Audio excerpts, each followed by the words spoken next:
Hello and welcome to the debate. I'm your host Maqbool with you at PTV World. In today's show, we're going to be taking a look at two important stories. The first is going to be with regards to Pakistan's fight against terrorism, particularly after the Jafar Express incident that we saw earlier in Balochistan, which of course was a huge terror attack in the country and of course has been taken very, very seriously and responded very, very well by the armed forces personnel and security forces in the country. And of course, the state and military installations of the country both have reiterated once again that there is zero tolerance for terrorist organizations and terrorist activities, and even also for the supporters of terrorism, be it political or religious elite in Pakistan or elsewhere, that this is something that is understood in essence and will be applied across the board. But what is of course important is how we're going to be taking a look at our strategy and approach, particularly in light of the National Action Plan, and also with the ways in which the new fight against terrorism is presenting itself, especially outside of the borders of Pakistan, with involvement coming in from India in terms of state terrorism and of course terror financing, and also in terms of the Afghan Taliban regime providing safe havens to terrorist organizations and also supporting these terrorist activities as per the UN report. This is of course very, very important, considering of course that Pakistan has been engaging with the international community in terms of evidence for both and has brought forward a lot of dossiers in this regard as well, has also engaged with the Afghan Taliban regime most recently with reports coming in with Ambassador Sadiq's visit, with reportedly a shift in policy and stance in terms of what we've been hearing from the Afghan Taliban regime. But what does that mean particularly in terms of how we're going to take a look forward in terms of action? And then of course collaboration on this front with other regional and international partners such as the US also remains to be seen. Of course, within our own country, what sort of consensus is required and coordination across the provinces is needed, and of course across different institutions, is again something that we will need to revisit as we discuss our fight against terrorism. So that is going to be our focus in the first segment of the show today. Our next one is going to be taking a look at Pakistan's stance at the UN Council, with of course a very, very important stance on the issue of Indian illegally occupied Jammu and Kashmir, with the unilateral actions taken in 2019 by India, of course in violation of the UN Security Council resolutions, which Pakistan of course has reiterated once again at the platform, claiming that it is the UN's responsibility to ensure that its resolutions are abided by, and this is something that is not violated, and if so has consequence, and is holding the countries accountable, those who are of course part of any such violation. And so we're going to be of course calling that out once again in terms of what needs to be done and the way forward, particularly in terms of peacekeeping forces, initiatives and operations that the UN has been taking for quite some time, and Pakistan has been a huge supporter and contributor to that, but to also extend these peacekeeping operations to political conflicts as well, and how to resolve them, particularly in terms of diplomacy and financing. So we're going to be taking a look at this particular stance as well, and what the UN can possibly do about this. That's going to be our focus in the second segment of the show today. For this and more, as always, in the studios, I've been joined by senior analyst Farrukh Pitafi and Raja Faisal, and we've also been joined online by Brigadier Nawaz. Thank you very much for joining us and being a part of the discussion. And I'll start with you, Brigadier Sab, in terms of what we have seen with reference to Pakistan's fight against terrorism. We've come a long way. We've had successful operations, and we have more or less won this war previously as well. Unfortunately, though, this is something that Pakistan has been facing again for quite some time, particularly in Balochistan and KP, as we saw with the Jafar Express incident as well. And we know, of course, that this has links to outside the border in Afghanistan and in India. And so I want your take on what does that mean for Pakistan's strategy against this war at this moment, and what sort of areas do we need to look at when we talk about involvement by these foreign elements? You see, it is a very serious situation, and particularly after Jafar Express hijacking incident, in which I think we must appreciate the effort and the professionalism of Pakistan Army Armed Forces, and also there are companies, SSGs, who have really done a wonderful job, and they recovered all the hostages, and there were very less casualties, and I think we must all appreciate. But the point is, now is the time to take account of all these things. I think enough is enough. We immediately held National Security Committee, and that is also decided. They have to be very clear about it, and how they have to move along on 2-3-pronged strategies. One, of course, we keep fighting with the terrorists. And the Chief Army Staff, Usman, said many times, we will keep fighting, we will keep killing terrorists, we'll keep giving sacrifices, we'll keep giving shahadat. But the only thing is, if you want to eliminate terrorism from Pakistan, then the whole nation and the elements of national power have all to get together to fight this terrorism once for all and root out this terrorism from the terrorism. The issue is after that, you must have seen that we are increased the intelligence operation. We are killing a lot of terrorists, and then we are getting support of, I would say, local is the first time that the local in the tribal areas are supporting armed forces, and they've gone against these terrorists. Particularly, you must have seen they wanted to get hold of a police officer who was there in their own area, village, but then the whole village stood and they start fighting against it. And even at mosque also there was an incident. All they're collecting, and society has joined hand with the armed forces. That's more important. But the point is, recently visit of Ambassador Sadiq is very important. I'm sure he must have gone and conveyed what all Pakistan expects from Afghanistan. It could be they should stop supporting BLA, BLF, and all those terrorists, Balochistan terrorists, and along with the Khawarij and also the Khorasan group. But then also they must give strength and importance to bilateral relations between Pakistan and India, because that is more Pakistan and Afghanistan, because that is more important. They should not support Khawarij. Then we want one thing, that please stop using letting your land be utilized by any other terrorist country against Pakistan. Three, you have to ensure that these weapons which are being used by the American weapons, we must stop, and they have to do it because it's very important. All weapons that fall into the hands of terrorist organization, and whenever we have any terrorist activity in Pakistan, we see that they are the American made. Then after that, we must have told them what all we expect and then what we can do. It is enough. Either we going to use some more technology, we're going to use these surgical strikes. Then, of course, we might have to stop the logistics support unnecessary, which we go and we've always been supporting all the time. Then we might have to send all illegal refugees back to Afghanistan. So all measures we have told them, let them decide once for all. Or maybe vibes are there with a positive response from their side. And maybe if you're on 15th April, around 15th April, they're going to be exchange delegation between Afghanistan and Pakistan. And that should be only followed if there's a positive response. That's how only we can go and talk to them, or they can come and talk to Pakistan. If the response is negative, there is no purpose. And then we have to talk to Americans. Please control India. India is a country which is spreading global terrorism. And Pakistan, we know about all the happening. You must have seen Major Gauriar's clip, and that is saying, I wish to invite Maran Baloch on the Republic Day of India as a chief guest. Now this speaks how much they support. Even Jafar Akhtar, you must have seen how Indians were fighting, going for information warfare against Pakistan. So all these things give you a very clear view and manifest that India is creating a big trouble for Pakistan. Then we must have spoken to Afghan Taliban that Indians, what they're doing in the Kabul embassy, they need to be checked. They need to be told, please don't stop doing all these things. Stop doing all these things. It is enough. So all these things, I think now is the time. And then Chief of Minister has said very clearly, no, we should act as a hard state. We should not be very soft, and we should not be apologetic. We should start behaving like an Islamic nuclear country, and be strong, battle-hardened army. This is what we need to do. I think the message is very clear. Let's see within the next couple of days or 2 weeks or 3 weeks how the outcome is going to come, but those are going to be now defining moments for Pakistan.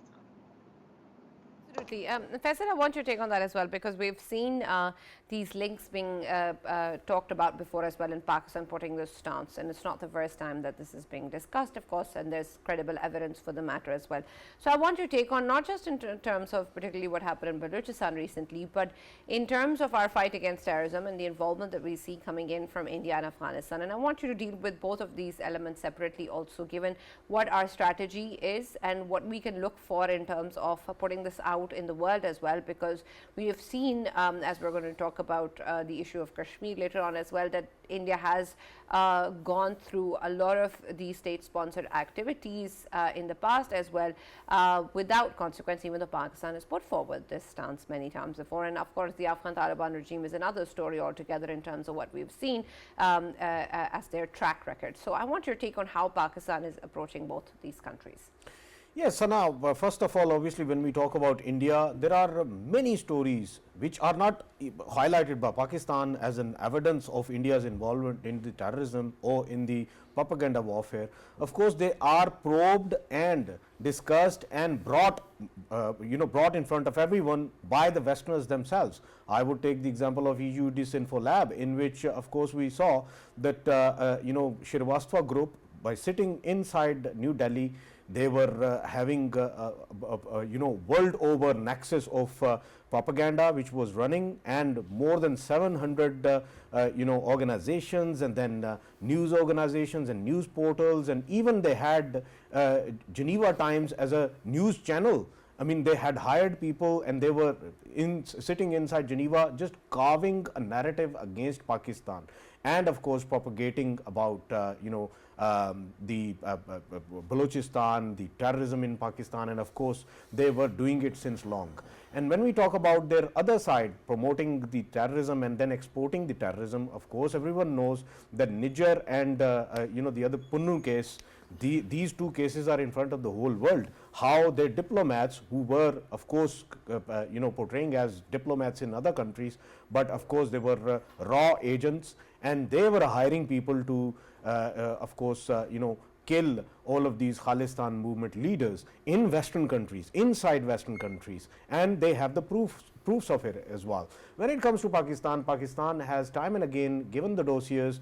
Pakistan has Kulbhushan Jadhav as a living example, who's still in Pakistan, of course in Pakistan's custody, and of course the world knows about it, how we captured him from Balochistan and how he was involved by being part of RAW, and at the same time he was an active commander of Indian Navy. And when it comes to Indian Navy, I mean, it is a known fact for the whole world that Indian Navy is always involved in the intelligence, their intelligence services. I mean, Kulbhushan Jadhav getting caught in Pakistan and in the Middle East. Of course, when we talk about around 60 sailors and then 14 of their officers, retired officers, they were not only working for RAW, but they were also reporting to Mossad as well in the Middle East, and they were caught red-handed, and everyone knows about it. So Indian naval services, of course, their spooks, they are everywhere,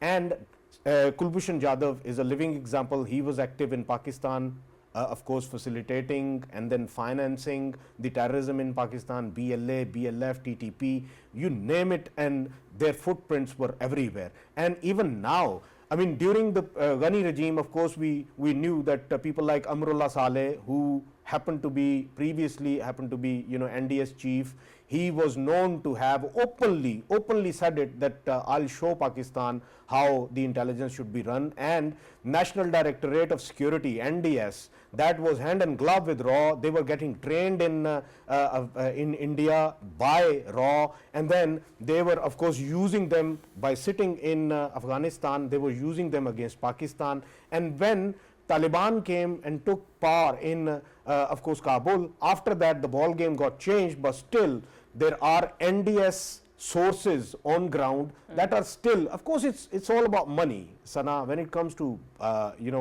this spooky business, is all about money, and their old sources on ground, they are still active. They might be wearing turbans or they might be joining hands with Taliban by the looks of it, but internally they will be still working for the same payroll which they were getting previously. And how it reaches to them, of course there are many evidences that are probed not only by Pakistan, but of course when it comes to the Central Asian republics, they have the proofs as well, because don't forget that India is sitting in Tajikistan at Farrukh base, and Farrukh base is many a times discussed as a place from where India is sort of, facilitating and financing Afghanistan, their spooks. And when it comes to Farrukh itself is right on the edge of the border between Tajikistan and Afghanistan. And I think Taliban, if they ever wanted to, and if they ever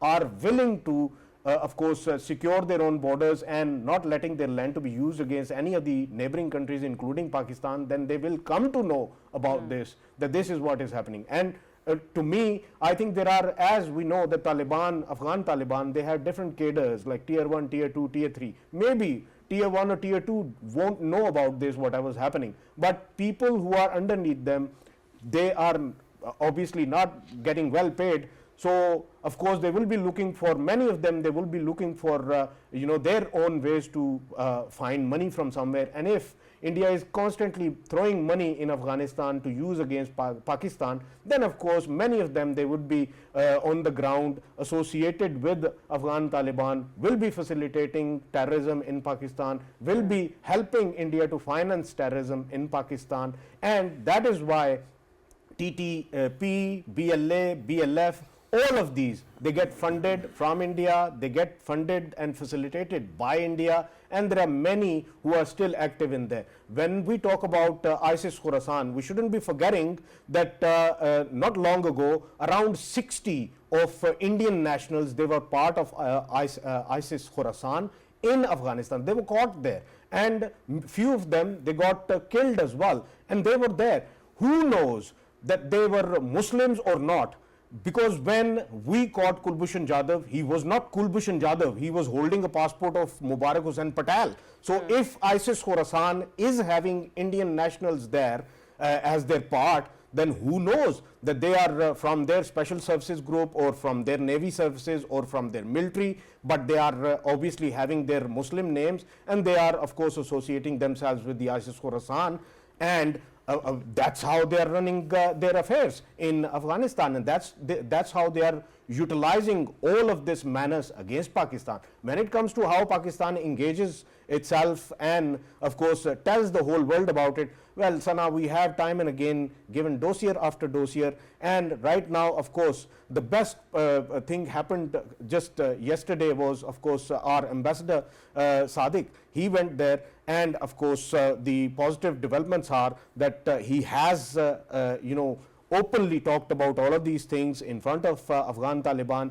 and I think that's how it should be. There is Afghan Taliban bit that they have to do. They have to do if they are sincere enough to Pakistan, if they give any value to having a good relation with Pakistan, because in geopolitics you can't simply jack a country and take it somewhere else if you are not happy with the neighbors. You have to stay there. It's not that one very fine day you would find that your border is attaching with somebody else, and the country that was a trouble, it's not there anymore at all. So in this whole scenario, of course, Afghanistan need to make sure, Afghan Taliban, they need to make sure, and at the same time Pakistan has to of course give a fresh dossier in accordance to the current situation, whatever the even in Jafar Express case. I mean, there were people who were sitting inside Afghanistan, and they were of course facilitated and financed by India.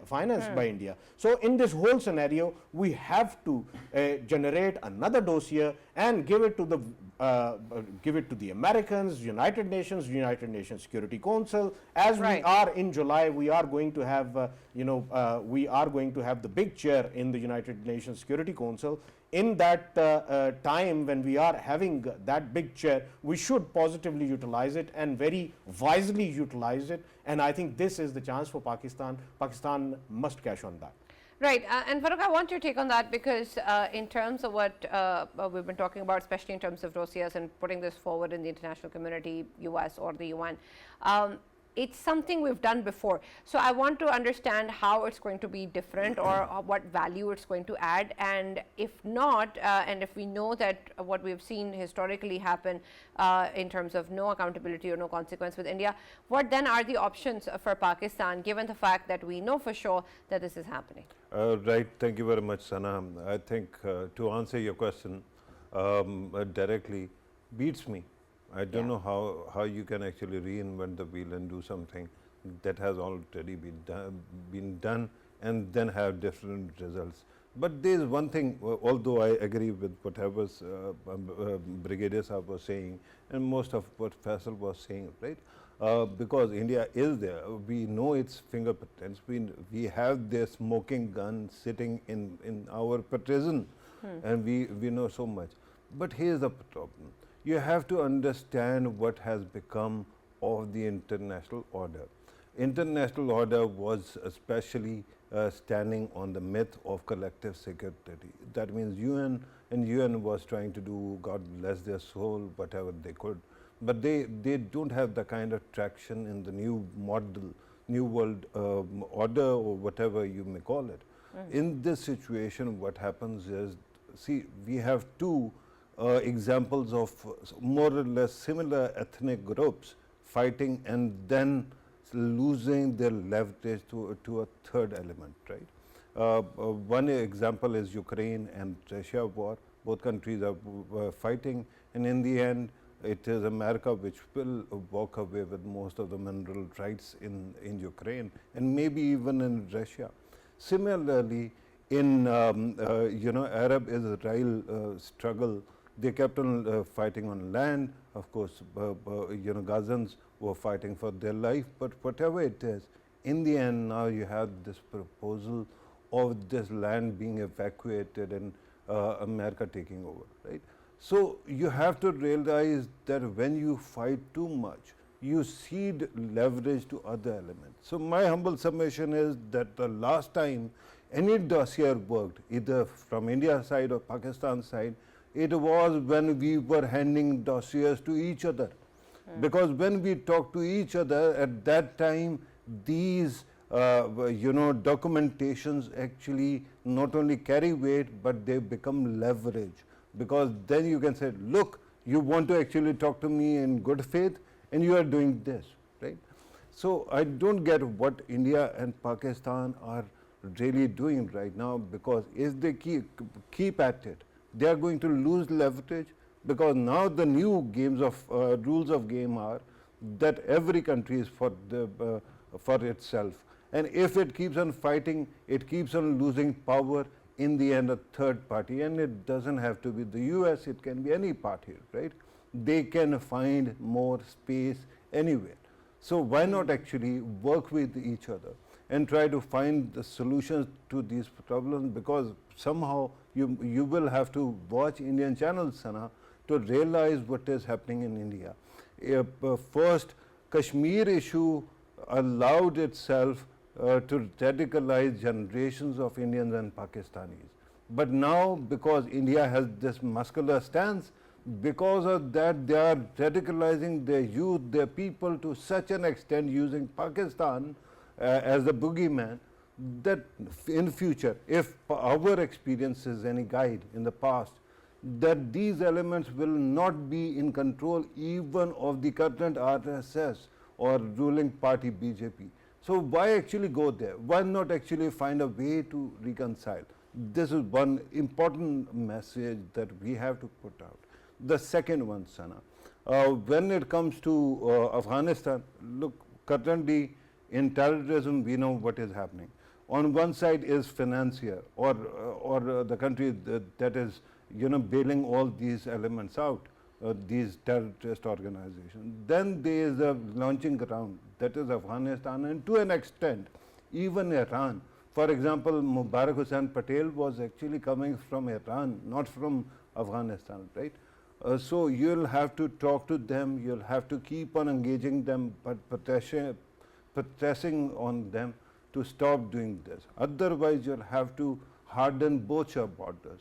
And that means, of course, that is going to sting when it comes to local population, divided families across the border, which are there both in Afghanistan-Pakistan border and also Pakistan-Iran border.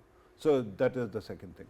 The third thing is in Khyber Pakhtunkhwa as well as in Balochistan, Brigadier Saab is correct. We actually have this habit of moving ahead with kinetic measures, and then we gain territory, we gain upper hand. But what happens then, Sana? We drop the ball, we lose when it comes to governance issues, because then army is not supposed to, or our law enforcement agencies are not designed to govern areas. In the end, there has to be a local political solution to things where you can actually build kind of capacity so that people get jobs, they get some kind of resources and all. Because of that, they don't actually, they cannot be once again brainwashed or taken away by the terrorists, right? So to do that, you'll have to harden the border, you'll have to actually start implementing or focusing on or strengthening local governments, both in Khyber Pakhtunkhwa and Balochistan.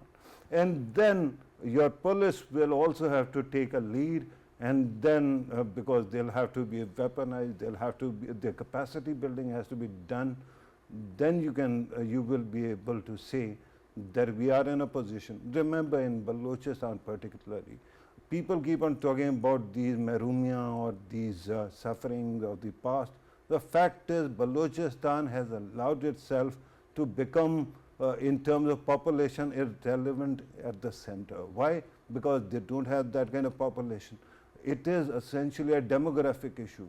If you have 44% of Pakistan's territory and only 1% or 2% of total population, how are you going to actually pull your weight at the center? You will need people, you will need more investors, you will need more traction, and then you will have to find a way that the locals get the first call or a first right on any kind of windfalls. If that happens, then you can rearrange the whole system, and Balochistan can have better voice at the center. Anybody is talking about that? Not at all. Why? Because everyone is stuck in some different kind of narrative, and somehow they have to actually carry on that narrative rather than seeing what is wrong and try to fix the problem. Right, and Brigadier Harris, I want your take on that as well, because how much of our approach is inwards when we talk about the fight against terrorism and the elements coming in from India and Afghanistan? I understand that that's very essential in terms of what we're dealing with.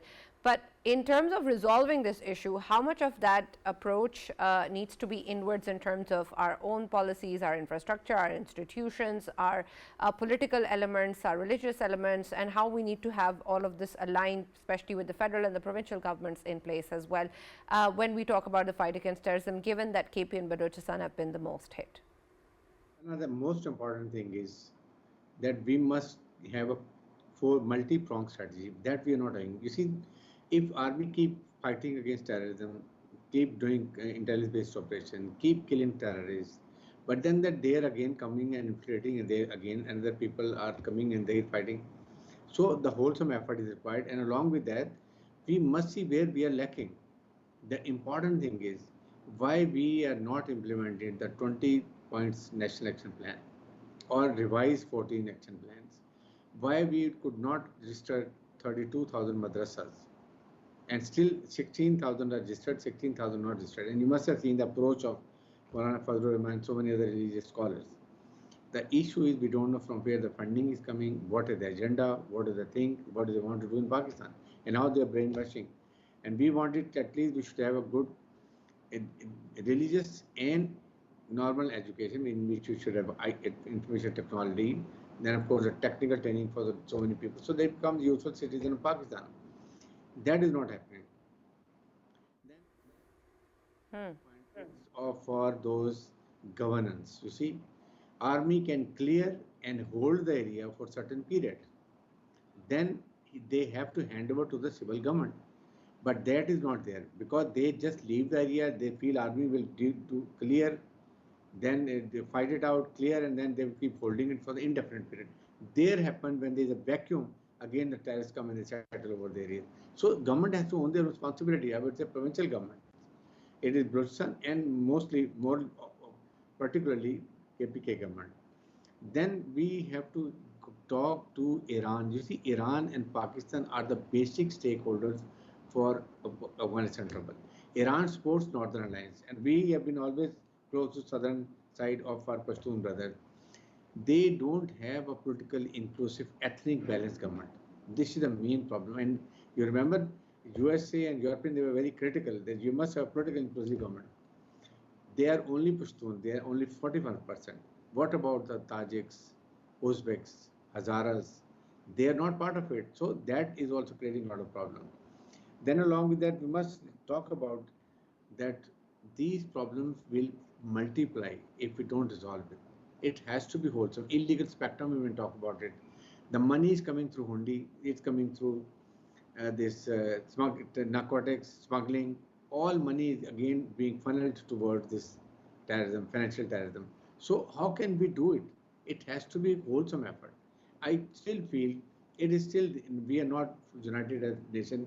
We have not been sent to the world, the message, the whole nation is standing behind armed forces to eliminate terrorism. Nation could be one, then political parties, we see their divide. The one political party, they refuse to attend the National Security Committee. Imagine what message we are given. So in that context, we must talk, and then we have to talk to Americans. India is being their proxy, like the way Israel is their American proxy in Middle East, like in this region they are the one. So they have to be told and given concrete evidence what India is doing. Just how many times the minister in security advisor said that we are supporting Balochistan liberation organizations. We want Balochistan to be separated. Please understand, Balochistan is a target. The way Ukraine, now America is getting $500 billion war reparation from them. Balochistan has the world's largest minerals, natural resources, trillions of dollars. So we must understand, and that is only what they want to deny Gwadar port, because then Central Asia, Russia, China, Iran, Pakistan can use this through Afghanistan, and that is they've created a hurdle. They intentionally want that Afghanistan to remain troublesome. It remains a hotspot and a heaven for all terrorist organizations, so that this connection cannot be done. Connectivity can be done through Central Asia to Balochistan. Have you seen any Chinese are skilled in Afghanistan where they're taking a lot of minerals? Not a single one. Why China is killed in Balochistan and Karachi? The answer is very clear. So this is what we needed, and this is done on an emergency basis. Along with, we must approach the national political parties of Balochistan. I think government has taken a correct decision. They have formulated a federal government team that is going to go to Balochistan, sit there, talk to the governments, and talk to all the political leaders, who are national political leaders, and see what do they want, what are their reservations. It has to be all multiple pronged strategy, but we are not doing it. We leave army to fight, and the whole nation forget it. Government forget about it, nothing happens. So everybody has to play their part, and they must show concern that young soldiers, captains, major are sacrificing. See the plight of young widows, honestly, and the parents. You must have seen recently Captain Hassan and his SSG officer died. So this is what we need to do it, and we are not following it. Be very clear what we have to do about Afghanistan, about India. Then of course telling Americans, you have left 7,77,000 rifles, 70,000 APCs, and all along with the vehicles. Now those are being used against Pakistan. The latest weapons incorporate 920 laser guided weapons and night vision devices. So these are the problems we are Pakistan facing. When UN says that in Balochistan there are 24 terrorist organizations, what else? What next? Do United Nations orders to America or Germany? You have left everything. You have created problems for Pakistan. Please go and help them. Nobody is pushed. They have left to give Pakistan to keep fighting.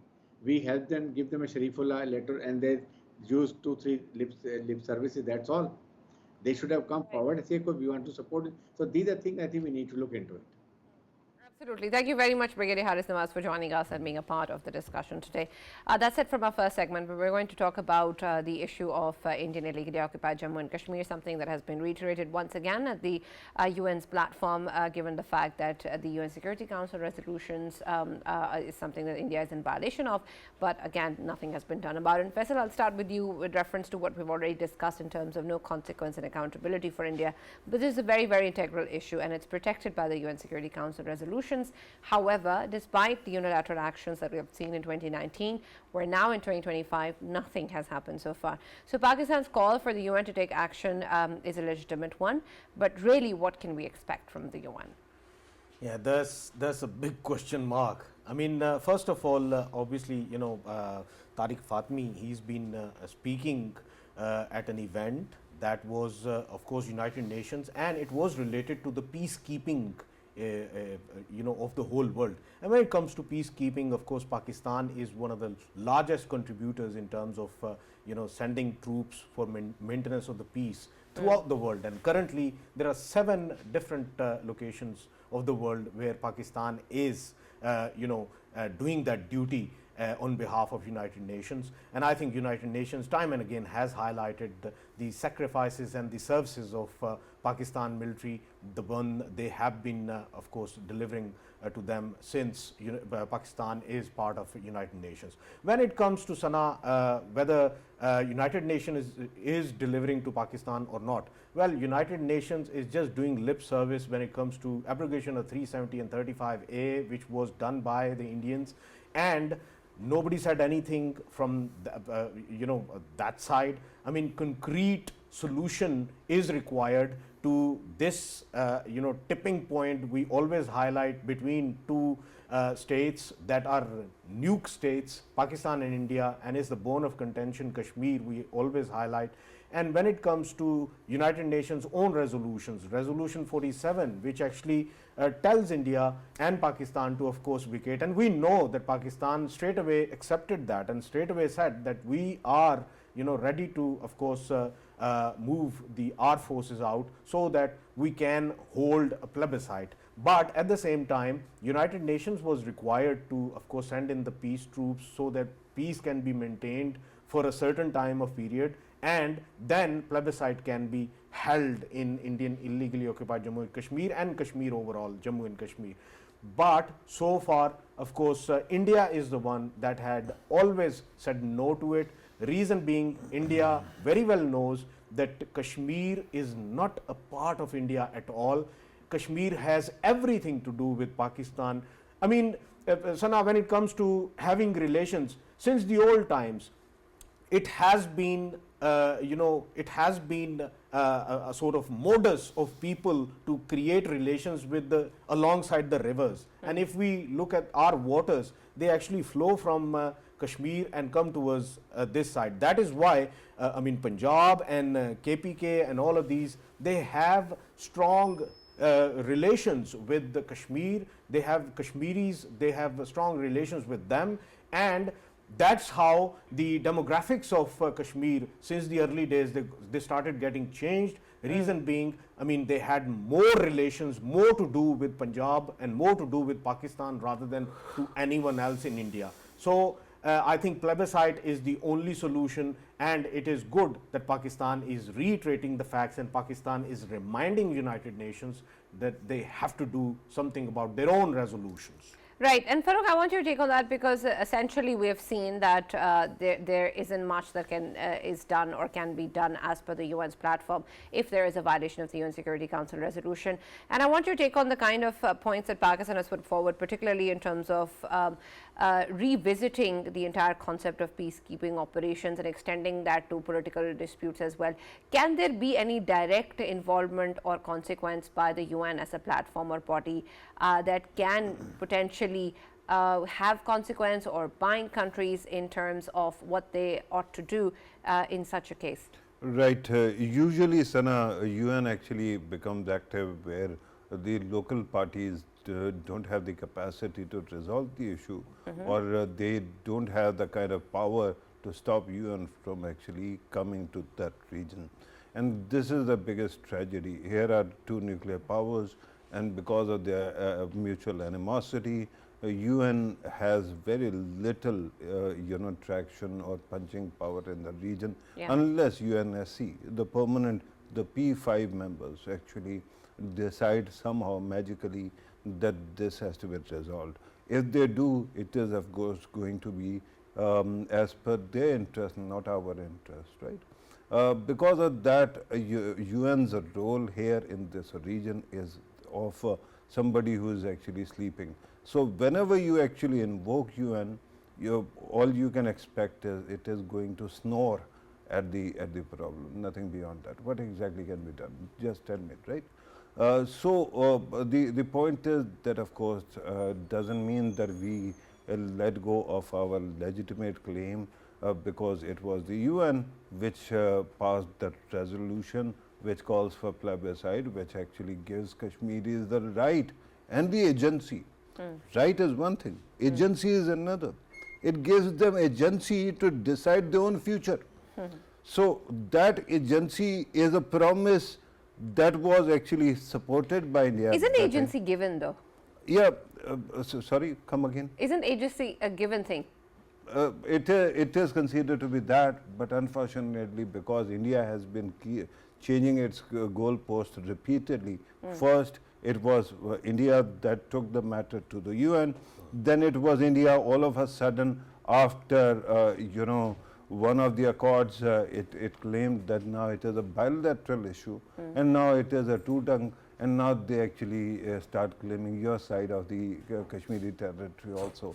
So they keep on changing their, goalpost, but the fact remains, Sana, that in the end, when it comes to agency, that has to be acknowledged. Yeah. Nation states say that whatever agency might be, it is according to our internal rules, no international rules apply. But that is not true. UN has already given that agency to Kashmiris, right? So the point is that you keep on litigating there, but in the end, you will have to resolve the issue mutually. Right. Thank you very much, Farrukh. Thank you, Faisal, for joining us as always in the debate. That's all that we have time for. We'll now see you tomorrow.